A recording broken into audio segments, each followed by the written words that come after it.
Everyone knows the story of Joan of Arc, the patron saint of France, the heroine burnt at the stake for her valor and faith. Less well known is the tale of her companion in arms, Gilles de Rais, whom history has painted as less heroic. His macabre legacy was born in the dungeons of his castle, where the heat of torturous fires was accompanied by the sounds of chains and the screams of children. But did any of it really happen? Was he a mass murderer or a victim of his wealth and military success? Those secrets are buried under stone and ash and legend, and we may never know for sure.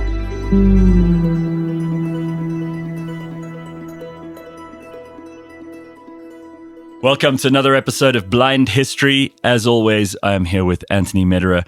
We are looking at, another crazy crackpot, potentially serial killer nutcase. This is one of those people who I think, everybody loves the bad guys. Those are the episodes that get the downloads, right? Yeah, 100%. I was very excited. I was just so looking forward to doing this. Yeah, you suggested this guy. I must tell you, I didn't really know a whole lot about him. His name is Gilles de Rais. He was born in around 1405. Yeah, correct. And he 15th century. He lived about 40 years, maybe even a little bit less. He was in his 30s, I think, when he died. But he's probably best known to historians as having been a companion of Joan of Arc. Yes. During the fight against the English to get them out during the 100 Years' War in France. But to criminologists and to forensics experts, he's probably one of the first medieval serial killers. Yes, because if we talk about Gilles de Rais, you could be talking about a war hero. It's well documented. Yeah. He was fearless, brave. He was to such an extent that the Dauphin at the time, and who later on became King Charles VII, and to protect Joan of Arc. And he was also made Marshal of France, which was the highest rank in the military in France. So he was entrusted with basically running the whole French army. And we could have done an episode on this war hero, which he was probably one of the richest people in Europe at the time. Oh, yeah. Especially early on in his military career and with his marriage. And so it could be about that. But actually, the story's not about that. There's a lot more. So let's start off right in the beginning. He grew up with his maternal grandfather kind of taking a large, powerful role in his younger years and tutoring him essentially in war, in managing money, managing his estates and all the rest of it. And he married quite young and made most of his money just through that marriage. I mean, this is what used to happen to people, is that as soon as you kind of found someone who was a rich heiress, and the same thing happened with King Henry II famously when he married Eleanor of Aquitaine, you end up with a huge fortune because your wife brings it in as a dowry, which is a great way to go. I wish we could do that today. I wish there were more women running around with dowries. I mean, a lot easier. But his maternal grandfather was called Jean de Cron, and he was a bit of a schemer, this guy. He arranged this marriage for him and tried also to arrange two other marriages before that to two other girls. But he eventually got married to a woman called Catherine de Tours, who was of Brittany. She was actually the heiress of two families. And that was where his fortune came from. Yeah, and I think he had ended up with 7 castles, massive amounts of money. Yeah. But prior to that, and I think criminologists looked at it quite heavily, was he lost both his parents at the age of 10. So that more than likely knocked him. He could have seen his dad die in a hunting accident. It's not 100% fact, but he could have been with his dad when he died. I love the way we apply modern psychology to these people in the Middle Ages. I mean, these guys just lived these very violent lives. 100%. And it didn't matter whether you were a man or a woman, whether you were rich or poor. There was a huge amount of violence in medieval Europe. There was. And I think everybody must have had PTSD. Everybody must have been traumatized by just about everything that happened in their lives. So when these guys look back on, what could it have been that made this guy so bizarre towards the end of his life, they try to find these clues, but actually everybody's lives were pretty hard. And I mean, the unknowns was real. They really believed that if they gave child's limbs to demons, that they could earn a bit more money. So it might have been as simple as that. Well, let's not get there too quickly. So obviously now he's married, he's rich, he's got all these castles, and he decides to embark on a military career. And this is really where he made his name, because he got together with Joan of Arc. And from about 1427 until about 1435, he was the commander of the French army, and he managed to repel the English. They successfully reclaimed large swathes of France from the English. This was probably the height of French military success during the 100 Years' War. And it wasn't just England, it was the Burgundians as well.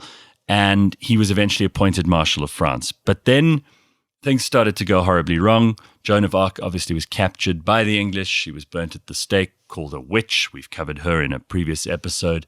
Very unfair kind of, not particularly honest, decent way to treat Joan of Arc. And although she may have been manipulative, everyone seems to have manipulated this king. Because but the king was useless. It was so weak, and I think that in the end, he just, she did everything and anything to get him, to put him back on the throne, so to speak. Yeah. Because at the time, and we've covered it as well, it's extremely interesting time in history, the 100 Years' War. In the beginning of that was Edward III. Mm-hmm. We had Henry V. Some of the greatest warrior kings known to the world. And he just stood by and just let justice, or whatever you wanted to call it, take its course. And she was burnt. And interestingly enough, Gilles could have been in love with Joan of Arc. And he was really traumatized. We say that word again, but he was traumatized when she was burnt at the stake. Absolutely. I mean, it could have been him. First of all, he was aware of that. But second of all, the whole way she was betrayed by the Burgundians and the English, the way she was tried in this kind of kangaroo court, it just didn't make any sense. And looking back now, it was probably the most unjust thing that happened during those 100 Years' War. Of course, Charles VII, which we discussed already, weakling, but Charles VII was very dependent on Gilles de Rais. I think a lot of people in France were at that point, they were desperate for a hero. And since Joan had gone, he was the next best thing. Yes, 100%. But and he true to form, he performed. I mean, he basically effectively ended the 100-Year War through running the military. And yes, he made a lot of money out of it. But in the meantime, already there were things going on behind the scenes that came out later that, we're not sure. There's different sides to the story. Some people say it happened over 1 year. Some people say it protracted over 8 years, what he did to young boys and young children's. Now, this already sounds like probably a really bad direction for anyone to go to. But he started to withdraw from military and public life, and he established a chapel called the Chapel of the Holy Innocents. Now, this is based on a story from the Bible where Herod went around slaying all the eldest children of many of his own subjects, King Herod of then what was Judea. And the reason he did this was because he knew there was this prophecy about the Messiah who would come and become king of the Jews, and he was terrified that this would displace him. And in some way, this became a part of the story of this Chapel of the Holy Innocents. And he designed his own robes. He built this little church. It was very strange. It sounds a bit culty. And he produced all these theatrical spectacles.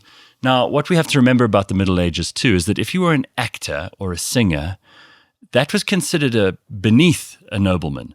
It was considered actors and singers were like prostitutes. Yeah. They weren't considered part of acceptable society. They were there to entertain people, but nobody really took them seriously. And here's this guy who would cast himself in these things. He would put on these enormous productions, and he would spend huge amounts of money, his own money, putting these incredible productions together. And then he would give people free food so that all the poor people in the whole of France would come to see these productions, and then he'd say it was a huge success. And it cost an absolute fortune. Yeah, totally. So that was just one of his poor investments, amongst other things. I mean, he spent off the charts. And I think this is also somewhere where a lot of his troubles came from. But the play or whatever he put on was Joan of Arc and the Battle of Orleans. Yeah. or the Siege of Orleans, as they called it. So it was still very much around Joan of Arc. And there was also something about the cathedral that's like a shrine to her in some way. Well, here's an interesting thing that people might not know about. The 600 costumes were constructed for the one play. It was performed on the 8th of May, 1435. 600 costumes. And they were worn once, and they were thrown away. And then they were made again for every subsequent performance. So you can see that the wastage here is just unbelievable. Unlimited supplies of food and drink were made available to spectators, all at his expense. He's like, let's just throw some money at this. Now the family got really nervous. And initially, even the Pope got nervous. Well, they approached the Pope. And the Pope said, well, it's got nothing to do with me. Sort your own shit out. Haven't you got a king? So then they went to the king. Yeah. And then the king stopped everything. So he was cut out. He could, because he was mortgaging everything. So basically he became like, when you get a bad credit score these days, no one can do business with you. Yeah. You're declared what was Dudu Mieni here in South Africa, the former chairperson of SAA, she's a delinquent director. Yeah. So you're not allowed to run any companies, do any deals. No one's allowed to contract with you. You're basically cut out of the financial system. And they did this perhaps to manipulate him because he was wasting all this money, or maybe there were more nefarious things going on. More than likely, there was deeper meaning to it. But ultimately, in the end, I mean, he needed to come up with some money. So where is he going to earn money? And at the time, alchemy, turning base metals into gold, seemed like a plan. That was the one thing. And then also chatting to the odd demon to assist as well. Okay, so this is the stuff that obviously with the benefit of hindsight now we can say, well, there's probably a lot of nonsense going on here. Because what they did is, alchemy was it was the proto-chemistry. People really didn't understand what stuff was made of. There was this idea of a philosopher's stone, and you could take any of the other metals and turn them into gold if you discovered the philosopher's stone. And if you played around with chemicals, which was still very mysterious, and people didn't know the difference between alchemy or chemistry in its infancy and witchcraft. So it was easy to say, oh, well, this guy's blowing things up. There's all kinds of weird stuff going on in his laboratory. He must be summoning demons. That noise couldn't have come from anything else, right? So now we look at it and poor peasants running around in the fields outside his castle. Oh, my lord, don't beat me. Suddenly they listen and they hear these sounds coming from his laboratory, and they think he's definitely conversing with demons. Yeah, maybe he was just babbling something Maybe he was just, blowing something up. Yeah, 100%. Making what kids would do with a chlorine bomb. What he did admit to in the end of his trial was that he owned a book on alchemy. Right, that's all he admitted to. That's all he admitted to. So possibly everything else you hear from here on was made up post his story by people who didn't like him. Yeah. And remember, he was a target because he was terrifically famous, very successful, had a great military career, saved France effectively, and had lots and lots of money, and people didn't like him.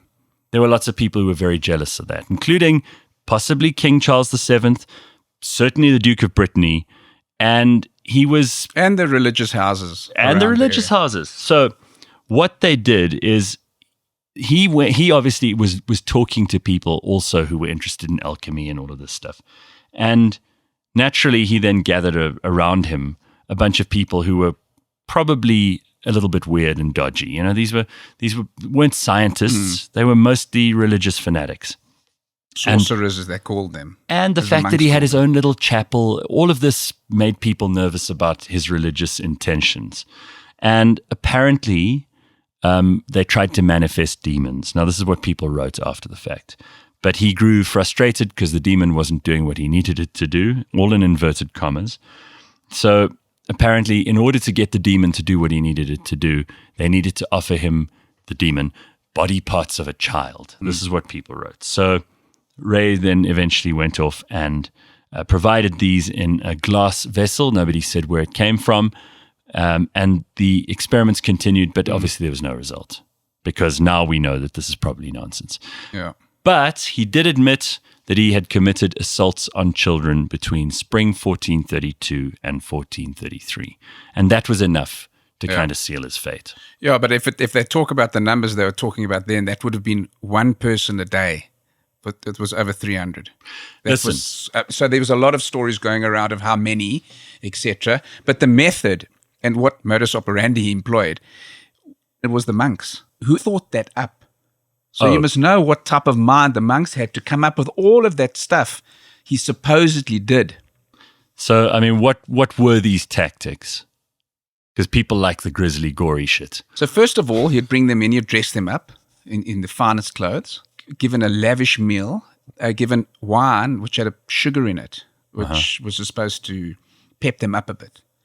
And then he would take them upstairs, and then he would tell them what he was going to do to them. And then he would love seeing the shocked look in their eyes. The fear. So that was initially what he did. And then he would hang them up. And so they were just hanging in front of him. He would masturbate in front of them. That's why I'm saying somebody made the story up. So it could be, I mean, who wrote this? Well, considering the history of the Catholic Church, is it so difficult to draw a link between a bunch of very strange monks, and we know that there are still priests like this today. I'm certainly not saying this is the case for all of them, but we know that there's a lot of dodgy stuff that the Catholic Church has covered up over the years. Imagine these years when nobody kept records of this stuff. There's just a bunch of peasant kids. Nobody really cares. The monks were probably masturbating. Well, this is it. They may have just projected all of their stuff onto Gilles de Rais because then they could assuage their own guilt. Yeah. But then he would bludgeon them to death, and then he would cut off the best limbs. Sometimes he'd decapitate them. Sometimes he would... Listen to this. I mean, there's an actual supposed witness testimony that he would either kill the child himself or have the child killed by his cousin.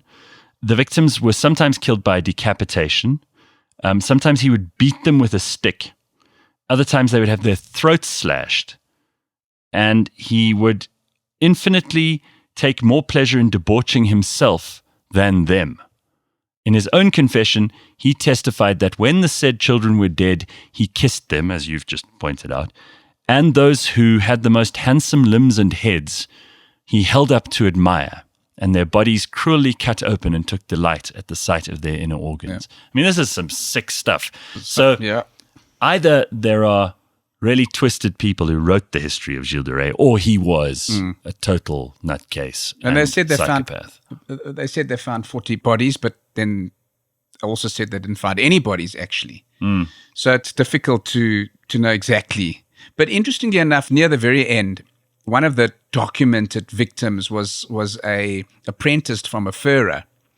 I think it's in the region of Rais. And he asked if they can use the apprentice as a messenger for him to take a note somewhere. So first of all, the question that maybe we should ask is, can't he get his own couriers? Why does he have to use some poor furrer's courier to? So that was strange. But then they started investigating more and more. And then, he didn't really give a shit because he kidnapped a cleric at that time. And then now the bishop started looking into this. And I think that's when it sort of unraveled. And I think literally a year later he was burnt. So they sentenced him, and obviously that was the end of him. He was not going to come back from this easily, despite having saved France. They executed him by hanging him and then burning him. He and his two accomplices proceeded to the place of execution. They are said to have addressed the crowd with contrite piety and begged for salvation. His request to be the first to die had been granted the day before. At 11 o'clock, the brush at the platform was set afire, just like had happened to poor old Joan of Arc, and Rais was hanged. His body was cut down before being consumed by the flames and claimed by 4 ladies of high rank for burial. And that was the end of him. But interestingly enough, there was a child's folklore fable of Bluebeard. Bluebeard was loosely based on him, although the Bluebeard in the story or the fable is around him killing his wives.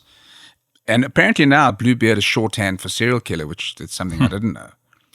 Well, they actually did a mock trial in 1992 where they pretended that they were back in the 1400s, and they staged, with all the evidence they could gather, a devil's advocate situation where they had 2 panels of experts debate whether or not he was actually guilty of these crimes.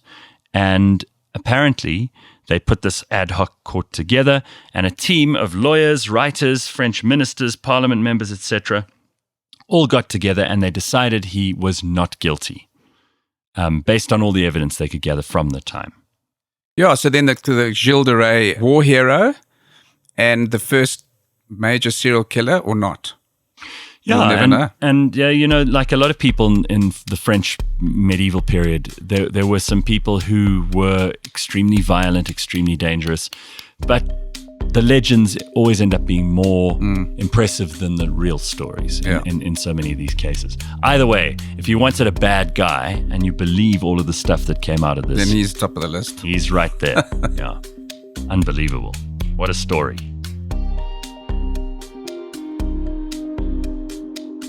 Thanks for listening to this episode of Blind History. Every episode is available on the Cliff Central app, cliffcentral.com, or wherever you get your podcasts.